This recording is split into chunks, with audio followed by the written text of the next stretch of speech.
Welcome back mga kabutil. May kasabihan tayong kapag may tiyaga, may nilaga. Pero hindi lang dapat tayo doon sa sipag at tiyaga. Dapat ay madiskarte tayo. So yun ang ating titingnan kung ano yung dapat diskarte para tayo ay magkaroon tayo ng harvest sa ating mga ginagawa. So pasensya mga kabutil, ngayon lang tayo nakapag-upload dahil tayo nag-gastigate ng almost a year. So yan. Kaya ngayon lang kami muna makapag-upload. So, nandito tayo mga kabutil sa isang lugar kung saan, kung napapansin yung likod ko ay puro damuhan. At ito'y ganito yung ating pupuntahan. At sa ilang, kumagay sa madaling paraan, ay makakapagtanim tayo ng kalabasa. At kalabasa ang focus natin mga kabutil. So, nandito tayo mga kabutil. Tingnan natin. Yan. So, ang ginawa lang nila ng may-ari, ay ano kaya? So, nag-spray lang. Nag-spray lang tayo ng pandamo. At pwede natin kaagad na matataniman. So, tapitan natin ako.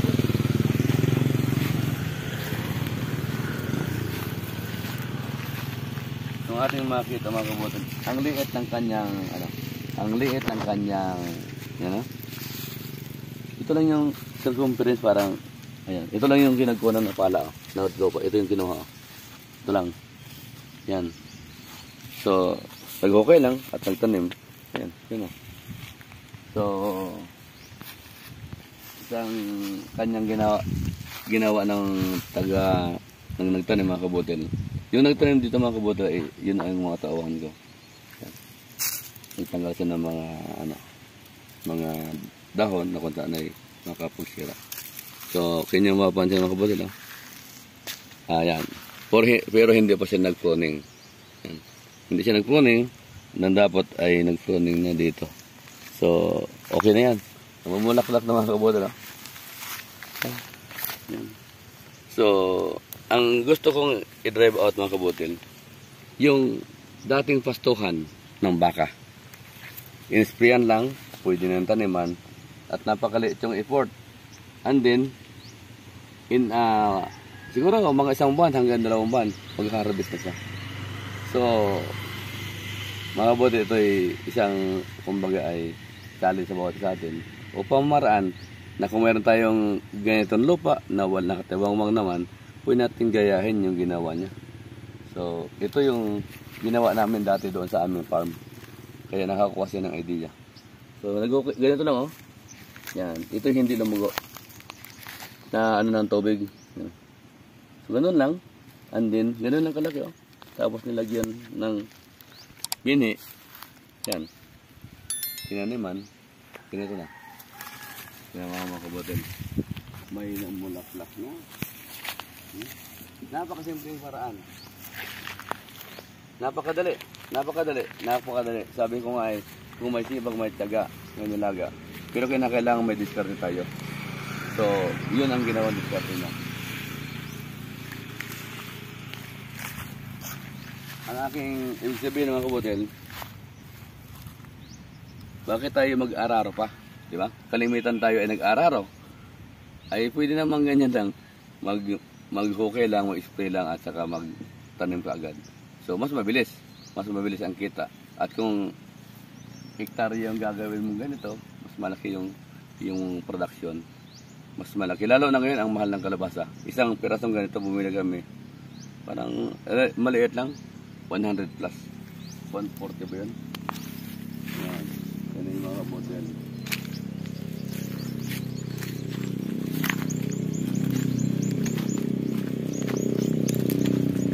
Yan. So, ang ginamit niya lang ay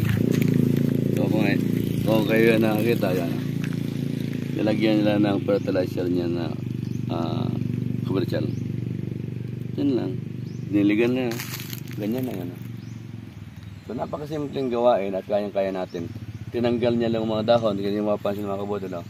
Lahat ng puno ay tinanggal niya yung dahon. Ano, yung matandang dahon. Pero matandang dahon tinanggal na.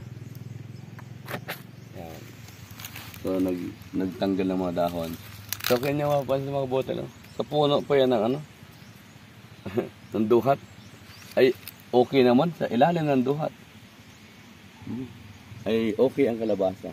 So, maaaring masabi natin na wala tayong pwedeng sabihin na dahilan na ang dahilan kasi ng ibaba ng lupa. Ito napakaliit lang ng lugar. At kung ito yung titingnan, ito'y dinadaan niya ng tubig. Kaya kung mapapansin ninyo, yung mga hokay ay merong kaltas dito sa gilid para hindi mapuno ng tubig. So, napakadaling paraan, napakaganda na itanim ang gulay na kalabasa. Bakit? Ang kalabasa, yung bulaklak niya pwedeng gamitin gulay, yung kanyang talbos, and then yung bunga mismo ay pwede nating i-stock ng 2 to 3 months. Pwede nating kumbaga hindi masisira. So unlike na ibang mga tanim, yung sitaw, yung okra, hindi pwede natin i-stock yung bunga niya. So yung upo, ganun din, hindi pwedeng i-stock na matagal. Pero itong kalabasa ay pwedeng i-stock natin. Basta i-harvest natin nang siya ay mura pa. Yung hindi siya daw magulang. Yan.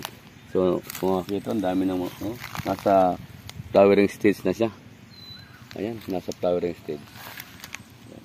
So puntahan natin yung isa pang ganun din ang ginawa dito. Yan, in-sprayan lang. So ito, I want you kung sino ang may original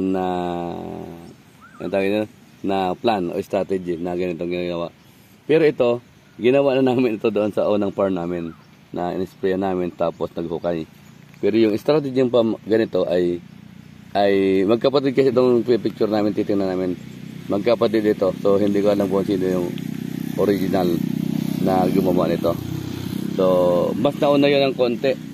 So baka siya or yung kanyang kapatid o itong nandito. Maaring siya dahil yung nauna ng mamumulaklak na, marami ng bulaklak doon. Sabi ng mga school. Ganda. Tignan mo. Mamumulaklak na. Diba? Bulaklak na yan. Ang taba taba. Ito yung mga side namumulaklak ng gilid. Bulaklak na. Simple simple isarte.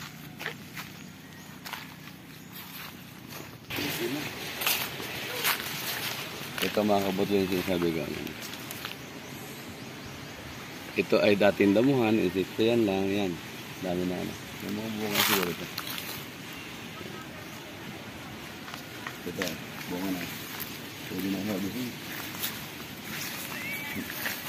Kung mapapansin nyo, ganito ang ito namang style na ito, ang pagpunlaan niya ng pagtanim dito, nilagay niya sa isang butas yung mga binhi. Bunga yun. Binilagay niya sa isang butas yung mga binhi, lahat. At saka doon lang, tapos transplant. Yan. So, banda doon sa baba, nilagay niya. At maraming, sa isang butas na ganito, nilagay niya lahat. At ngayon lang ako nakita ng ganong style na, di ba, ang kalabasa ay hindi naman siya transplant, kundi ay direct. So yun ang ginawa niya. Nagpunla, tapos kinuha ito nang nilipat dito. Yan, nilipat.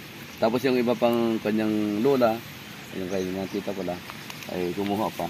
So marami yung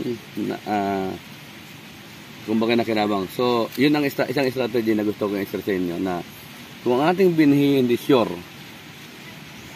lalo na kung galing lang sa galing sa pinagdutuan natin, pinagbilhan lang, so ilagay lang muna sa isang butas, sa isang pot, o sa isang patubuan ng binhi. Tapos doon, admin ililipat. Ilipat ka nila ito, ganito nakataas.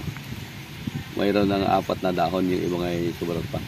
So, hindi ko lang na-documentahan at that time kasi akala ko hindi siya magpa-prosper kasi ang payat,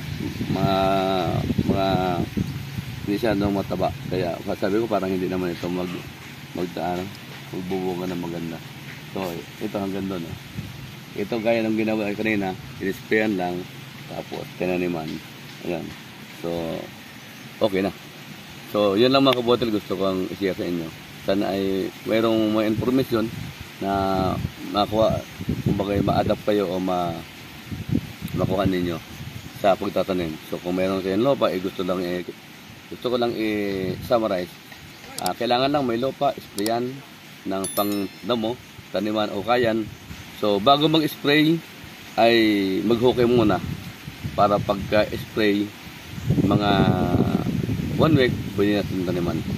So i-prepare, lagyan ng pataba, lagyan natin ng mga ipot ng mga hayop, and then taniman, tabo ng lupa, and then kung hindi sapat yung ipot ay lagyan natin ng, suportahan natin ng commercial fertilizer. So yan lang po, maraming salamat. Ito si Sir Joel Falconet Engineer, isang guro by profession at isang farmer.